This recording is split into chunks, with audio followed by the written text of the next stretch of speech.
Todo mundo sabe que economizar é quase uma palavra-chave nesse momento de crise financeira, mas essa palavra acaba sendo meio que vilã para a maioria das pessoas. Se esse é o seu caso, então eu te convido para um bate-papo aqui no programa Espaço Aberto pela TV e pela Rádio Câmara com o nosso convidado, o agente de investimentos Fábio Lara, a quem eu queria agradecer pela presença e por ter aceito o convite mais uma vez para conversar aqui conosco. Eu é que agradeço a oportunidade de poder estar aqui e levar essa mensagem justamente para os ouvintes, para a população de uma maneira geral, sobre como lidar com os recursos para que eles te tragam, digamos, um melhor usufruto. Bom, eu queria registrar então os trabalhos técnicos aqui no programa do Fernando Castilho pela Rádio Câmara e do Gustavo Rosella pela TV Câmara. Agora sim, vamos lá. Fábio Lara, o segredo de economizar é disciplina? Disciplina, exatamente. Para você, digamos, acumular um patrimônio, acumular uma quantia maior, inclusive para que você possa planejar uma aposentadoria, enfim, ou uma viagem, ou qualquer plano que você tenha para usar esse dinheiro, pode ser a troca de um carro, pode ser a compra de um apartamento. O ideal é que você tenha disciplina e que você faça isso com sabedoria, utilizando os melhores caminhos, os melhores instrumentos para que você consiga atingir esses objetivos. Então, se a gente fala de disciplina, a gente pode afirmar também que a desorganização financeira é a grande vilã para quem não consegue fazer economia. A desorganização e a desinformação. Por incrível que pareça, as pessoas ainda conhecem muito pouco sobre os investimentos que estão disponíveis no mercado. Normalmente, elas se recorrem apenas quando vão investir apenas ao seu gerente de banco, que vai mostrar apenas os produtos daquele banco que ele comercializa e apenas da marca daquele banco. Ele não consegue sequer comparar.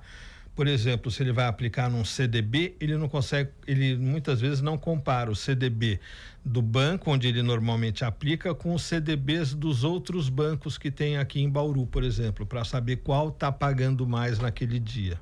Bom, para quem está desinformado e para quem ainda não sabe por onde começar, qual é o primeiro passo? O primeiro passo, eu acho que é você recorrer a um agente de investimentos, que é justamente o que eu faço, que nós fazemos na RB Investimentos, que é a empresa onde eu trabalho.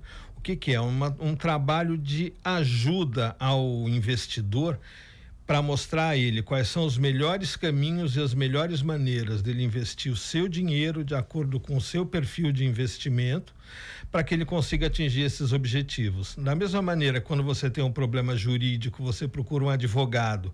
Quando você tem um problema de saúde, você recorre a um médico. Quando você tem algum problema na área financeira, ou quer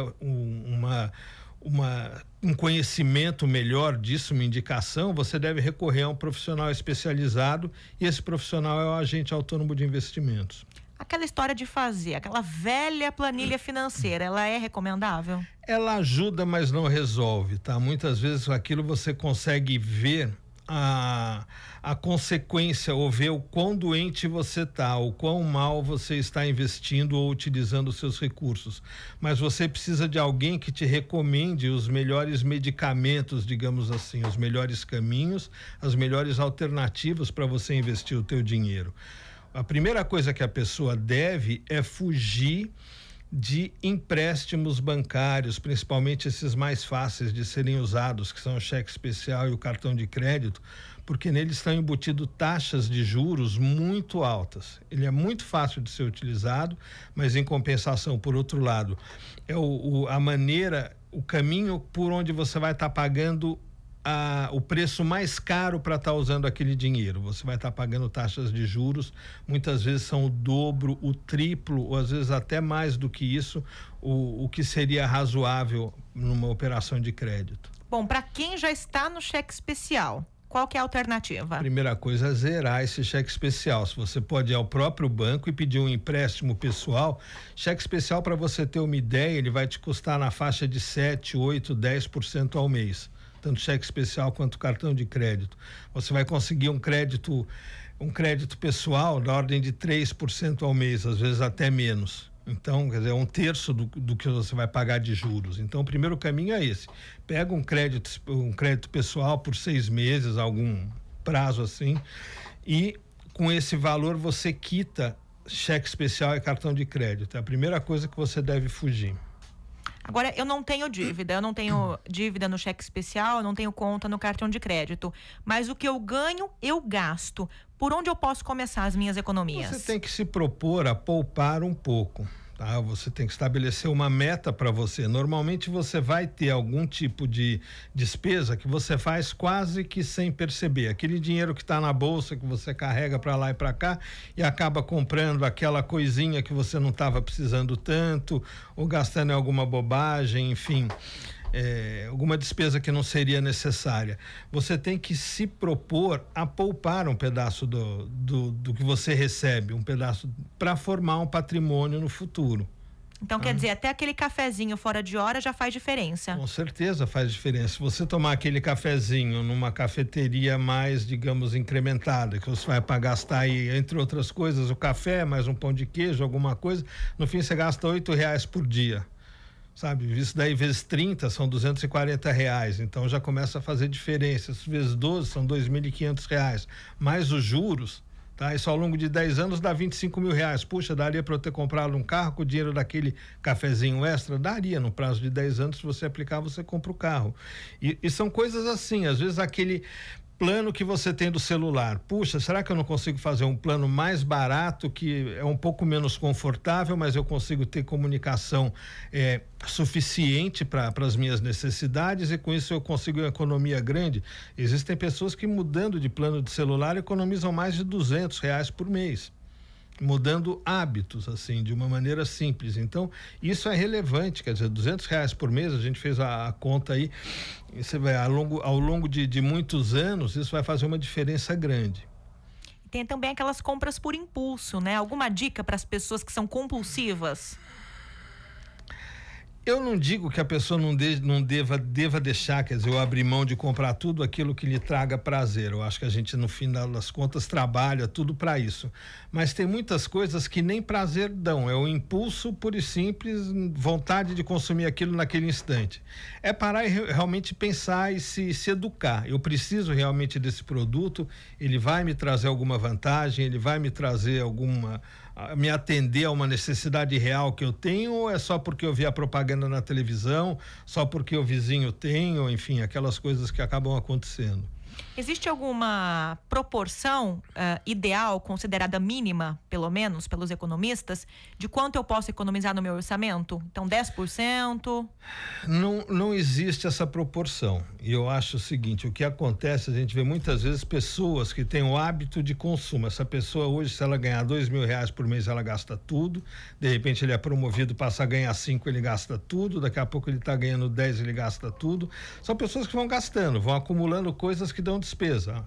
Ele tem a vida dele, amanhã ele compra um carro, em vez de ele ter um carro normal, ele tem um carro absurdamente caro, só de impostos e seguro, tudo ele gasta uma fortuna. Daí ele compra um barco que ele quase nunca usa, daí ele compra uma casa na praia que ele nunca vai, enfim, ele vai acumulando um monte de coisas que só geram despesas para ele e acabam não dando retorno algum em prazer, em lazer, em conforto. Isso tudo ele deve tirar. É muito fácil a pessoa aumentar os seus gastos à medida que aumenta a sua renda. E muitas vezes fazem isso em busca de status. Essa é uma coisa que eu acho que culturalmente o mundo está mudando em relação a isso. Antigamente dava-se muito valor a essas coisas, hoje em dia a gente vê aí pessoas, principalmente nas grandes cidades, por exemplo, São Paulo, você vê muitos jovens hoje que não querem mais ter o carro. Antigamente o cara fazia 18 anos, ele queria ter um carro bacana. Hoje ele não quer ter o carro, porque ele quer morar perto do metrô, ele quer andar de Uber, que é muito mais barato que o táxi, funciona tão bem quanto, ele pode beber na balada e voltar que não tem problema.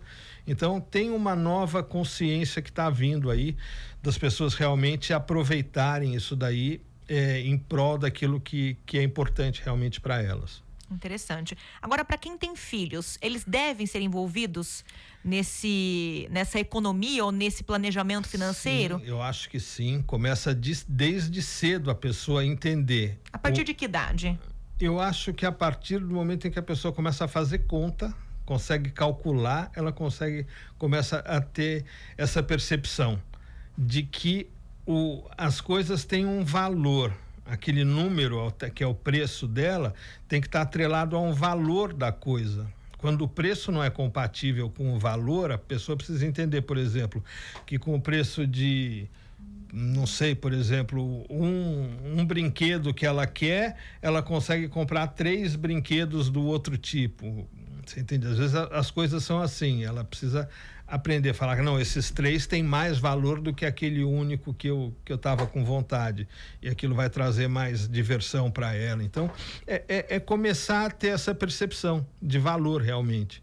Muitas vezes a pessoa não acaba sendo educada sem essa visualização. Isso daí mais tarde começa a trazer uma dificuldade para lidar com isso. Bom, seguir todos os passos, finalmente conseguir acertar minhas contas e economizar um dinheiro. Onde eu posso colocar esse dinheiro? Agora é que é importante, porque normalmente o que acontece com as pessoas? Se você hoje fosse comprar uma televisão, falava, vai, compra uma televisão na loja, uma televisão bacana dessas de 55 polegadas. Eu não sei, mas eu acredito que você provavelmente ia sair daqui, ia passar em 3, 4 lojas aqui no calçadão, ia ver o preço em cada uma, quanto está custando, ia entrar na internet, ia ver se aquele preço é bom ou não é, para daí decidir comprar. Tá? Isso é uma televisão que vai custar R$3.000. Se eu fosse comprar uma geladeira, você faria a mesma coisa. Você iria pesquisar o preço dessa geladeira em 2, 3, 4 lojas. Aí o que acontece? A pessoa às vezes tem, vamos supor, R$10.000, ela vai aplicar, ela vai comprar um CDB. Ela acaba entrando no primeiro banco, que é o banco onde ela tem conta, e compra. Quer dizer, o CDB que ela está comprando é o preço de 3 televisores ou de 2, 3 geladeiras, e ela sequer pesquisa o preço. Ela não vê quanto está pagando o banco A, o banco B, o banco C, o banco D, para ver qual paga a melhor taxa por aquele recurso que ela tem. Isso é que é o erro, quer dizer, a grande necessidade que existe hoje é das pessoas aprenderem que essa cotação de preço nos produtos financeiros, ela é totalmente possível e está muito à disposição de cada um. Com essa tecnologia que tem hoje em dia, se a pessoa, através de uma corretora de valores, ela entra lá para cotar um CDB, a corretora vai mostrar, aonde nós trabalhamos, por exemplo, nós mostramos para o cliente taxas de 30 bancos diferentes. Então, o que é preciso é justamente isso, é que a pessoa, antes de investir, veja quais são as alternativas, quais são as melhores taxas, onde ele vai ter a maior rentabilidade, e aplique. Né? Um dos mitos muito grandes que tem é de que a poupança é um investimento seguro. Então, todo mundo aplica na caderneta de poupança. Se a gente olhar recentemente, a caderneta de poupança tem perdido para a inflação. Ou seja, as pessoas que começar a guardar o seu dinheiro sistematicamente na poupança, lá no final ela vai ter um poder de compra menor do que o que ela tem hoje. Ela está rendendo menos que a inflação. Ah, mas por que a pessoa aplica na poupança? Ela tem a sensação de que é seguro. A poupança é segura? Ela tem a garantia do Fundo Garantidor de Crédito até uma aplicação de R$250 mil de cada cliente em cada instituição onde ele tem uma poupança. Agora, o que ninguém conta para o cliente é que essa mesma garantia, exatamente essa mesma garantia, ele vai ter em produtos como CDB, LCI, LCA, letra de câmbio. Tem uma série de outros produtos que rendem quase o dobro da caderneta de poupança e que tem a mesma segurança. Ah, mas isso é muito difícil de aplicar nesse produto? Não. Talvez pelo caminho banco seja difícil, porque o banco não tem o menor interesse em facilitar com que o cliente tenha acesso a esse produto. Mas via uma corretora de valores, é muito fácil do cliente acessar esses produtos. Hoje você consegue aplicar pelo seu computador, por um tablet, até pelo telefone celular você consegue fazer aplicações. Lara, uma última questão aqui na nossa entrevista. A gente está no momento em que se discute muito a questão da reforma na Previdência. E por conta do aumento da longevidade aqui no Brasil, as pessoas estão mais preocupadas do que em outras épocas com a terceira idade. Então, a gente tem algumas possibilidades, né, que são oferecidas. A questão da previdência privada, a questão do investimento no imóvel, por exemplo, ou esse investimento em dinheiro mesmo. O que você recomendaria? O que é ideal para cada situação? Olha, via de regra, o investimento em imóvel é o menor rentabilidade de todos os três. O que acontece? O imóvel é muito interessante se você tiver aquele imóvel para o teu uso.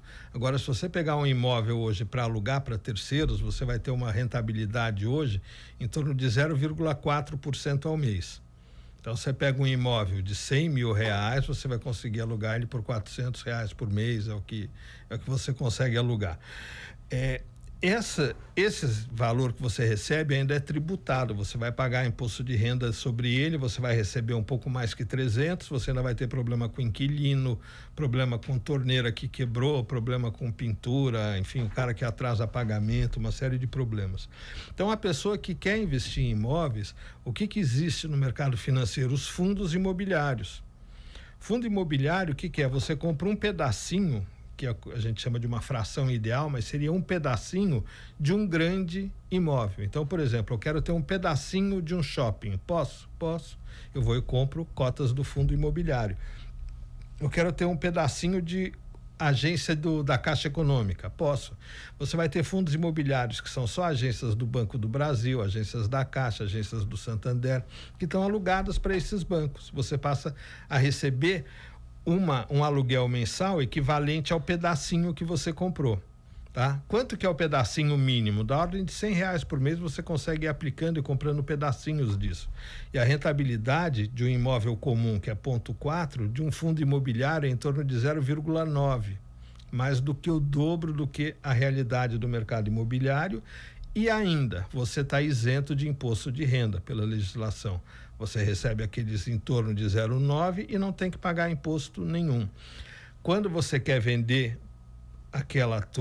esse teu imóvel, essa tua aplicação em imóveis que você quer vender, você consegue vender no próprio dia e recebe depois de 3 dias. Hoje em dia, se você comprar um imóvel e precisar do dinheiro, for vender, você vai levar pelo menos 6 meses para conseguir fazer essa venda. Então, tem uma série de instrumentos no mercado financeiro que as pessoas desconhecem, mas que podem proporcionar a ela uma rentabilidade muito maior para os seus recursos com a mesma segurança ou até com uma segurança muito maior. E a previdência privada? A previdência privada é um caminho. Eu vou te falar, é o melhor caminho? Não. Tem coisas que rendem mais do que a previdência, mas a previdência é um caminho. Agora, é importante a gente verificar que dentro do universo de previdências, nós vamos ter previdências que são muito boas e previdências que são muito ruins. A maioria das pessoas que eu tenho visto aqui em Bauru com previdência, elas estão nesse segundo grupo. Tem previdências que rendem muito pouco.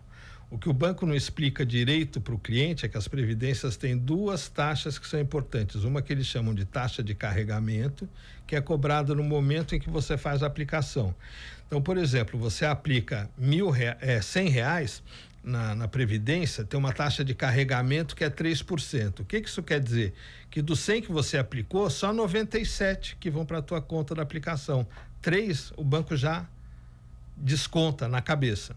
Além disso, ele vai te cobrar uma taxa de administração anual que chega a 3%, às vezes até 4% em alguns casos. É altíssima, tá?